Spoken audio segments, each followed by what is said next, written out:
अब गौर करो, देखो हमसे सिर्फ लड़ाई ये है ताकतवर लोगों की कि हमारे पास सिर्फ समस्या नहीं है, हमारे पास सलूशन है। क्या है सलूशन? क्या है सलूशन? हिंदी में समझाए ना, हमारे पास सिर्फ समस्या नहीं है कि हम रोते रहे, हमारे पास समस्या का समाधान है। क्या है? जब तक समाधान नहीं होगा तब तक समस्या समस्या बनी रहेगी, नहीं रहेगी? देखो गौर करो, मैं सिर्फ ये बताऊंगा कि हम करने क्या वाले, समझ रहे हो?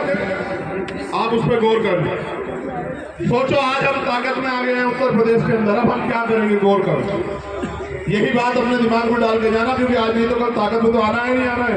यस, आना है, नहीं आना है? बताओ।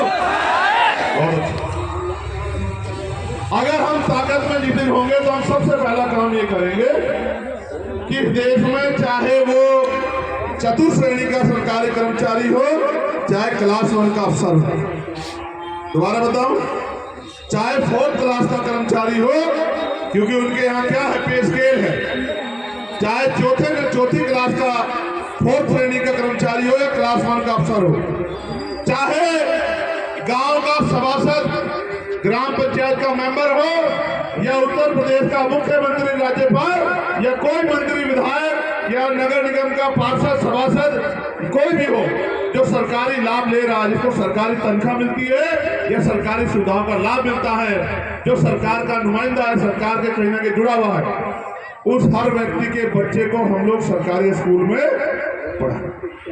क्या करेंगे? कैसे? जैसे डीएम साहब का बच्चा कहाँ पढ़ेगा? कहाँ पढ़ेगा? कमिश्नर साहब का बच्चा कहाँ पढ़ेगा?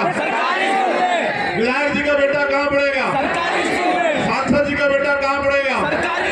मंत्री जी का बेटा कहाँ पढ़ेगा? यूनिवर्सिटी के चांसलर साहब का बेटा कहाँ पढ़ेगा? प्रधान जी का बेटा कहाँ पढ़ेगा? और राज्यपाल जी का बेटा कहाँ पढ़ेगा? प्रमुख सचिव साहब का बेटा कहाँ पढ़ेगा? अनुसचिव साहब का बेटा कहाँ पढ़ेगा? सरकारी में। जब सारे अधिकारी और सारे नेताओं के बच्चे सरकारी स्कूल में पढ़ेंगे, जहाँ एक कुर्सी पे तो किसान का बेटा बैठा होगा, दूसरी कुर्सी पे एक मजदूर का बेटा बैठा होगा पढ़ने के लिए, और उसी कुर्सी पे बराबर वाली पे मंत्री जी का बेटा बैठा होगा, डीएम साहब का बेटा बैठा होगा, थाना अध्यक्ष का बेटा बैठा होगा, उसी कुर्सी पे वरिष्ठ पुलिस अधीक्षक का बेटा, एडिशनल एसपी का बेटा, सीओ का बेटा बैठा होगा, और जो मास्टर स्कूल में पढ़ा रहा है उसका बेटा भी जो स्कूल में बैठा होगा उसी कक्षा में। तो फिर वो आपको अच्छी पढ़ाई देना चाहे ना देना चाहे, लेकिन उनके बच्चों को अच्छी पढ़ाई देंगे तो आपके बच्चे भी अच्छी पढ़ाई प्राप्त करेंगे। दूसरा, इससे फायदा क्या होगा? ये बड़ी बड़ी मीनारें खड़ी कर दी प्राइवेट सेक्टर की, जहां 5,000 रुपए आपको देने पड़ते हैं अपने बच्चों को पढ़ाने के लिए, 2,000 रुपए देने पड़ते हैं। ये जो आपकी जेब काट रहे अमीर लोग, एक तो हमारा पैसा बच जाएगा, दूसरा हमें बहुत कम पैसे पे अच्छी पढ़ाई कराने का मौका अपने बच्चों को मिलेगा।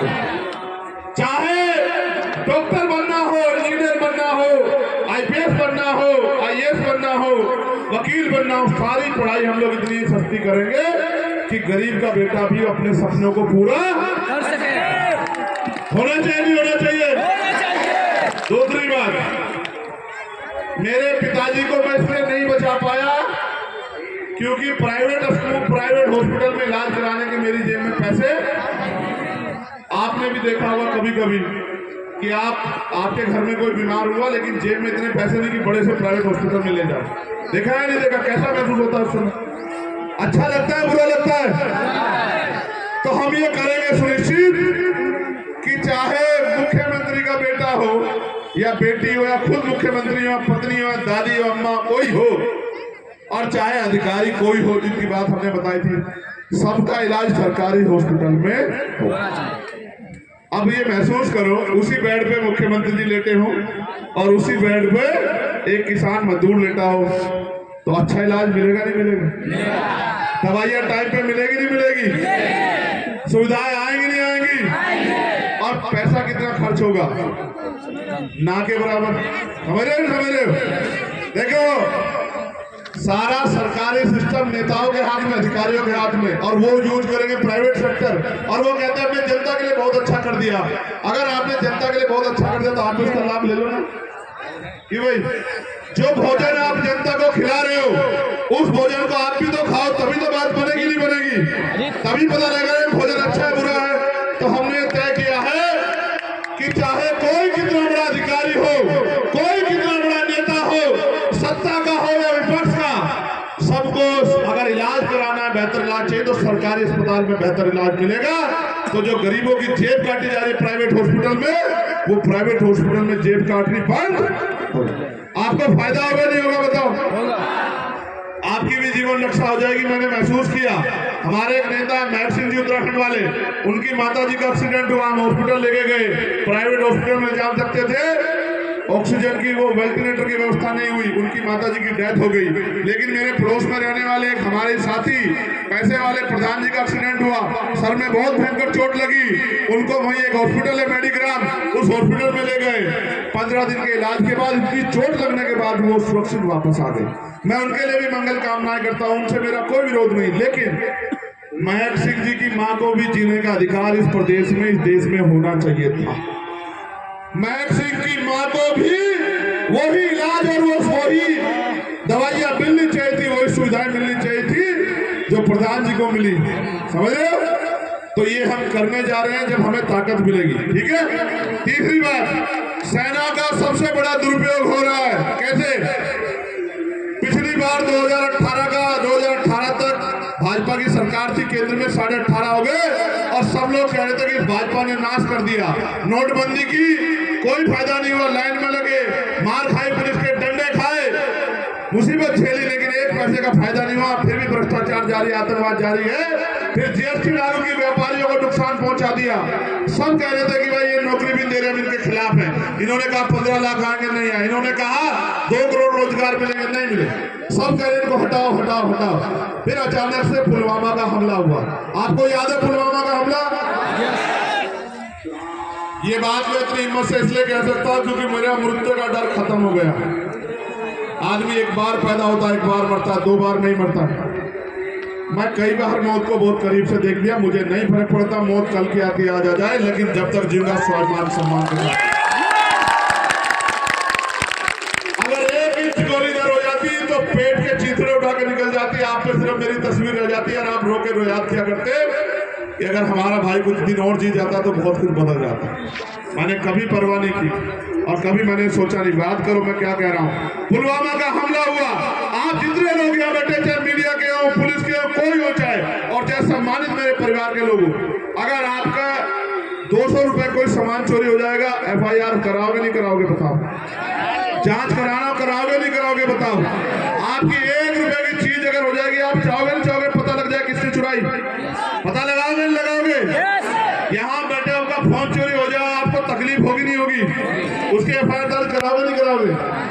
लेकिन इतने शहीदों की, इतने सेना के सिपाहियों की जान गई, हमारे वीर बहादुर सिपाहियों की जान गई, लेकिन सरकार ने एक FIR दर्ज नहीं कराई। देखो क्या गजब की बात। एक जांच नहीं कराई कि 350-400 किलो RDX कहां से आ गया, उसको कौन लेके आया? इतने जवानों की मौत का जिम्मेदार कौन है? कौन सा देश है? कौन सा संगठन है? कौन सा आतंकवादी है? कभी जानने का प्रयास नहीं किया। इसका मतलब अगर जांच होगी तो किसी ना किसी पे आंच तो आए। और ऐसा तो नहीं आज उन पे आ जाए जो राष्ट्रवाद की चादर ओढ़ के बैठे, जो कहते हैं कि हमने सर्जिकल स्ट्राइक कराई। तो कहीं ना कहीं मुझे ऐसा लगता है कि अधिकारियों के को दबाव बना के राजनीति में बैठे लोग हमारे सेना के बहादुर जवानों का मनोबल तोड़ने काम कर रहे हैं। और देखो हमारी विदेशी पॉलिसी कैसी है, रोज किसी ना किसी बॉर्डर पे कोई ना कोई सैनिक शहीद होता है, उसकी मां से पूछो। बाद में ये होता है दिखावा करने के बाद शहीद कोई परिवार बैठा हो तो याद रखना कि उनको पेंशन के लिए भी दफ्तरों के चक्कर काटने पड़ते हैं मेरे भाइयों। इसलिए मेरा ये मानना है कि जो भी नेता सर्वोच्च पद पे बैठा हो या मंत्री बने, उसके बेटे को सेना में भर्ती करना चाहिए। जब वो बॉर्डर पे खड़ा होगा तो उसके पिता को ये ख्याल होगा कि उसकी एक लापरवाही, उसके एक षड्यंत्र से उसके बेटे को भी नुकसान हो सकता है। तो सेना का जो दुरुपयोग हो रहा है वो दुरुपयोग देश भर में बंद हो जाएगा। उससे आगे बढ़ो।